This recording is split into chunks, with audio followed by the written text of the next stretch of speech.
ಸಂಭ್ರಮದಿಂದ ಕನಗಲದಲ್ಲಿ ಕರ್ನಾಟಕ ರಾಜ್ಯೋತ್ಸವ ಆಚರಣೆ. ಅಣ್ಣಾವ್ರು ರೆಂಟೆ ಮತ್ತು ಬಸವರಾಜ್ ನಾಯ್ಕ ಇವರ ಖತರ್ನಾಕ್ ಡೈಲಾಗ್ಗಳನ್ನು ಕೇಳಿ ಆನಂದಿಸಿ. ತೇಜ್ ಪ್ರಭು ನ್ಯೂಸ್, ಕನಗಲ.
ನಮಸ್ಕಾರ ನಮಸ್ಕಾರ.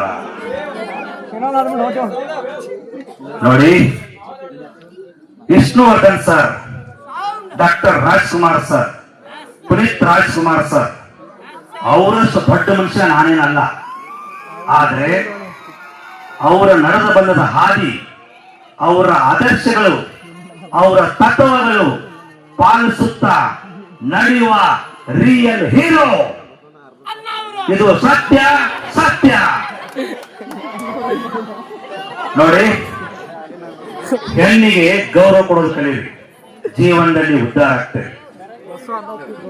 ಹೆಣ್ಣು ಮನೆ ಬೆಳೆದು ದೀಪ. ಹೊಟ್ಟೆ ತುಂಬಾ ಊಟ ಮಾಡ್ತೀವಿ, ಅನ್ನ ಕೊಡೋಳು ಭೂಮಿ ತಾಯಿ ಹೆಣ್ಣು. ದಾಹ ತೀರುವವರೆಗೆ ನೀರು ಕುಡಿತೀವಿ, ನೀರು ಕೊಡೋಳು ಗಂಗಾ ಮಾತಾ ಹೆಣ್ಣು. ಹೆಮ್ಮೆಯಿಂದ ಭಾರತೀಯರು ಅಂತ ಹೇಳ್ತೀವಿ, ನಮ್ಮ ಭಾರತಾಂಬೆ ಹೆಣ್ಣು. ಕೆಚ್ಚರೆ ಕನ್ನಡಿಗರಂತ ಕೂಗಿ ಕೂಗಿ ಹೇಳ್ತೀವಿ, ನಮ್ಮ ಕನ್ನಡ ತಾಯಿ ಹೆಣ್ಣು. ಹೆಣ್ಣು ಇಲ್ಲೇ ತಿಳ್ಕೊಬೇಕಾಗಿರೋ ನಾವು ನೀವೆಲ್ಲ ವಿಷಯ ಇದೆ, ಇಲ್ಲೇ ಇದೆ. ಸ್ತ್ರೀಶಕ್ತಿ ಎಷ್ಟು ದೊಡ್ಡ ಅನ್ನೋದನ್ನ. ಹೆಣ್ಣು ಒಲಿದರೆ ನಾರಿ, ಅವಳು ಮುನಿದರೆ ಮಾರಿ. ಹೆಣ್ಣನ ಮಾರಿ ಮಾಡಬೇಡಿ, ಅವಳು ನಾರಿಯಾಗಿದ್ರೇನೆ ಚೆನ್ನ. ಹೆಣ್ಣಿನಲ್ಲಿ ಸಹನೆ ಇದೆ, ಮಮತೆ ಇದೆ, ಅಕ್ಕರೆ ಇದೆ, ಪ್ರೀತಿ ಇದೆ, ವಿಶ್ವಾಸ ಇದೆ, ನಂಬಿಕೆ ಇದೆ. ಹೆಣ್ಣು ಒಲಿದರೆ ನಾರಿ, ಮುನಿದರೆ ಮಾರಿ. ಹೆಣ್ಣನ ಮಾರಿ ಮಾಡಬೇಡಿ. ಹೆಣ್ಣು ನಾರಿಯಾಗಿದ್ರೇನೆ ನಾವು ನೀವೆಲ್ಲ ಚೆನ್ನ ಚೆನ್ನ.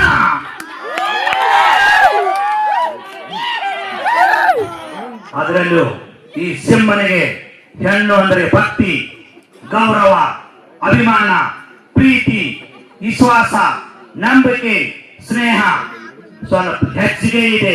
ಅದು ನಿಮಗೂ ಗೊತ್ತು.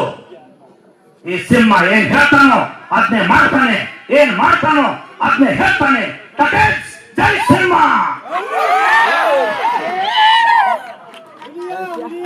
ಸ್ವಲ್ಪ ಸ್ವಲ್ಪ ಇಂಗ್ಲಿಷ್ ಬರುತ್ತೆ, ಬರದೇ ಇರುತ್ತಾ? 57 ಅಕ್ಷರ ಇರೋ ಕನ್ನಡನೇ ನಾವು ಫಸ್ಟ್ ಮಾತಾಡೋರು, ಇನ್ನು 26 ಅಕ್ಷರ ಇರೋ ಇಂಗ್ಲಿಷ್ ಯಾವಮ್ಮ?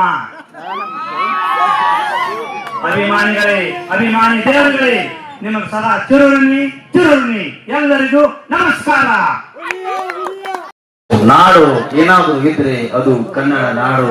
ಹೆಣ್ಣು ಮಕ್ಕಳತ್ತು ತಾಯಂದಿರ ಅರಿಶಿನ ಕುಂಕುಮವನ್ನ ಭಾವುಟ ಮಾಡಿಕೊಂಡಿರೋ ಕನ್ನಡಿಗರು ನಾವು. ಭಾರತ ದೇಶ ಒಂದು ಸುಂದರವಾದ ದೇವಾಲಯ. ಭಾರತ ದೇಶ ಒಂದು ಸುಂದರವಾದ ದೇವಾಲಯ. ಆ ಸುಂದರವಾದ ದೇವಾಲಯದಲ್ಲಿ ಜಗಲೇ ಮನೆ ಏನಾದರೂ ಇದ್ರೆ ಅದು ನನ್ನ ಕನ್ನಡ ನಾಡು, ಕನ್ನಡ ನಾಡು.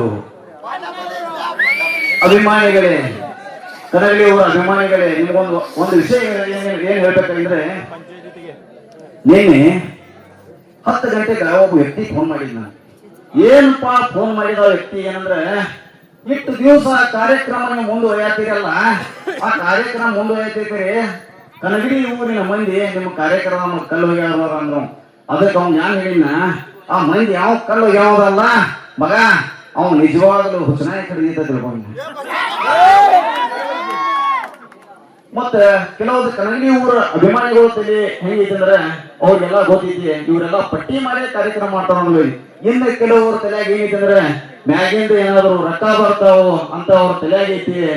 ಯಾರಾದ್ರೂ ಮ್ಯಾಗಿನ ರೊಕ್ಕ ಜನ ಬರ್ತಿದ್ರೆ ಬುಧವಾರ ಸಂತೆ ಹೋಗಿ 5 ರೂಪಾಯಿ 10 ರೂಪಾಯಿ ನಾವು ಯಾಕೆ ಬೇಡ್ತಿದ್ರು. ಒಬ್ಬ ನನ್ನ ದೋಸ್ತಗ ರಾತ್ರಿ ನಾ ಫೋನ್ ಮಾಡಿ ಏನಂತ ಫೋನ್ ಮಾಡಿದ್ರೆ, ದೋಸ್ತ ನಾಳೆ ನಮ್ಮ ಕರ್ನಾಟಕ ರಾಜ್ಯೋತ್ಸವ ನವೆಂಬರ್ 1ಕ್ಕೆ ನಾವು ಕಾರ್ಯಕ್ರಮ ಮಾಡೋದೈತಿ, ಬುಧವಾರ ಸಂತೆಯಾಗ ನಾವು ಪಟ್ಟಿ ಮಾಡೋಣ ಬಾ ಹೇಳಿದಾಗ ಆ ದೋಸ್ತ ನನಗೆ ಏನ್ ಹೇಳಿದಪ್ಪ ಅಂದ್ರೆ, ಏನ್ ಹೇಳಿದ ಅಂದ್ರೆ, ಅಣ್ಣ 3-4 ಎಕರೆ ನನ್ನ ಹೊಲ ಐತಿ, 5-10 ರೂಪಾಯಿ ಪಟ್ಟಿ ಬೇಡ ನನಗೆ ನಾಚಿಗೆ ಬರ್ತಿತ್ತು ಅಂದ್ರೆ ಒಂದು ಕನ್ನಡ ನಾಡಿಗೋಸ್ಕರ ನಾವು ತಲೆ ಬಗ್ಗಿಸ್ತೇವೆ ಅಂದ್ರೆ ನಾವು ನಿಜವಾದ ಕನ್ನಡಿಗರ. ಮತ್ತೊಂದು ಮಾತು ಹೇಳ್ತೀನಿ ಕನ್ನಡ ಅಭಿಮಾನಿಗಳೇ, ಒಂದು ಮಾತು ಹೇಳ್ತೀನಿ, ನೀವು ತಪ್ಪು ತಿಳ್ಕೊಳ್ಬೇಡಿ. ಇಷ್ಟ ಕಾರ್ಯಕ್ರಮ ಮುಂದೆ ಬರ ಕಾರಣ ಕನ್ನಡ ಊರಿನ 4 ಪಂಚಾಯಿತಿ 1 ತಾರೀಕು ಕನ್ನಡದ ಕಾರ್ಯಕ್ರಮ ಮಾಡ್ತೇವಂತ ಮನೆ ಲೆಟರ್ ಕೊಟ್ಟಿದ್ದೀನಿ ಅವರಿಗೆ. 1 ತಿಂಗಳಿಂದ 1.5 ತಿಂಗಳು ತಗೊಂಡ್ರು. ಆಮೇಲೆ ಒಂದು ದಿವಸ ಅಣ್ಣವರನ್ನ ನಾವೆಲ್ಲರೂ ಹೋದು. ಅಲ್ಲಿ ಹೋಗಿ ಏನ್ ಹೇಳಿದ್ರು ಅಂದ್ರೆ, ಅಣ್ಣ ನಾವು ಕನಗಲ ಊರದ ಕಾರ್ಯಕ್ರಮ ಮಾಡೋದು. ಅವ್ರು ಏನ್ ಹಾಕತ್ರ ಗೊತ್ತಿದ್ರೆ, ಅಣ್ಣ ರೊಕ್ಕಿಲ್ಲ ನಾವು ಕೊಡಂಗಿಲ್ಲ ಅಂತ ಬೆಳಿಗ್ಗೆ ಅನ್ನೋರ ನಾವು ಮಾತು ಹೇರ ನಮ್ ಕೈಯಿಂದ. ನೋಡು ಕನಗಲ ಊರಾಗಿನ ಜನ ಎಲ್ಲರೂ ನಮ್ಗೆ ಕೇಳಾಕದಾರ. ಏನ್ ಕೇಳಾಕದಾರ ಅಂದ್ರೆ, ಕಾರ್ಯಕ್ರಮ ಯಾವಾಗ ಮಾಡವ್ರ ಅಂತ ಕೇಳತ್ತಾರೋ. ಅಲ್ಲಿ ಏನಾದ್ರು ನಿಮ್ಮಿಂದ ನಿಂತಿದ್ದ ಪೇಪರ್ ನ್ಯೂಸ್ ಮಾಡ್ತೀವಿ ಅಂತ ಹೇಳಿದ್ರು. ಅವಾಗ ಮನಿ ಫಾಲಿ ತಗದು 10,000 ರೂಪಾಯಿ ನಮ್ಗೆ ಕೊಟ್ರು. ಮತ್ತೊಂದು ಏನ್ ವಿಷಯ ಹೇಳ್ಬೇಕಂದ್ರೆ, ನಿಮ್ಗ ಜನವರಿ 1 ತಾರೀಕುವರೆಗೆ ನಾವು ವಾರ್ನಿಂಗ್ ಕೊಡ್ತೇವೆ. ನಾವು ಪೊಲೀಸ್ ಅಧಿಕಾರಿಗಳೇ, ಪಂಚಾಯತಿ ಮೆಂಬರ್ಗಳು ಯಾರಿದ್ದೀರಪ್ಪ ಇಲ್ಲಿ, ಜನವರಿ 1 ತಾರೀಕು ಒಳಗೆ ಕನ್ನಡ ಊರ 60% ಕನ್ನಡ ಆಗಲಿಲ್ಲಕ್ಕ ಹೊಸ ವರ್ಷ ರಣರಂಗಕ್ಕೆ. ಜೈ ಭಾರತಾಂಬೆ, ಜೈ ಕನ್ನಡಾಂಬೆ.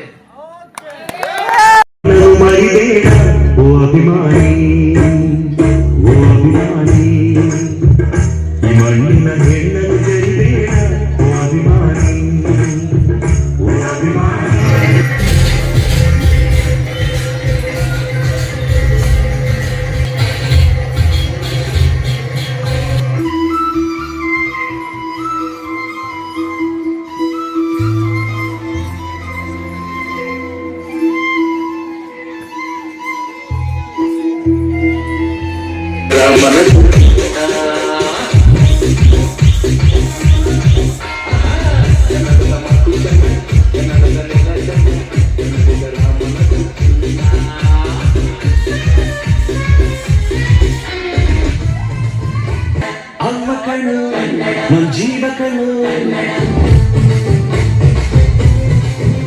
ನಮ್ಮ ಅಪ್ಪ ಕಣ್ಣು